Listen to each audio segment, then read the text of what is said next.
జగన్మోహన్ రెడ్డి ముఖ్యమంత్రిగా అయిన తర్వాత ఒక్క చుక్క కూడా మందు అంటే జబ్బు నయం చేసే మందు కాదు, జబ్బులు తీసుకొచ్చే మందు అది నిషేధిస్తామని చెప్పి జగన్మోహన్ రెడ్డి ఓట్లు వేయించుకున్నారు. మరి ఆయనకు అలాగే అభిమానంతో ఓట్లు వేయించి గెలిపించారు.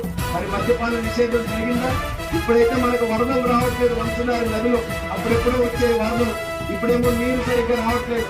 కానీ ఊర్లో వాళ్ళు ఎవరైనా ఫోన్ చేసి నాకు బీరు కావాలంటే మాత్రం సాయంత్రానికల్లా ఎన్ని బీరు అప్పుడులో కూడా గతంలో 80 రూపాయలకి బాటలు దొరికేది మందు. అంటే 80 రూపాయలు రోజుకి సంపాదించిన 400 రూపాయలు 500 రూపాయలు కూలి ఉంటే 80 రూపాయలు ఖర్చు పెట్టి వాళ్ళు 80 రూపాయలతో బాటలు కొనుక్కొని తాగేవారు. కానీ ఈ రోజు జగన్మోహన్ రెడ్డి వచ్చిన తర్వాత మద్యపానం నిషేధం చేయలేదు కూడా, అదనంగా షాపులు కూడా పెట్టి 80 రూపాయల బాటలు ఈ రోజు 200కి పైగా రూపాయలకు పెంచి ఆ మిగిలినటువంటి డబ్బులు ఏదైతే మీ ఇంటికి వస్తున్నాయి అది కూడా లాక్కుంటున్నటువంటి ముఖ్యమంత్రి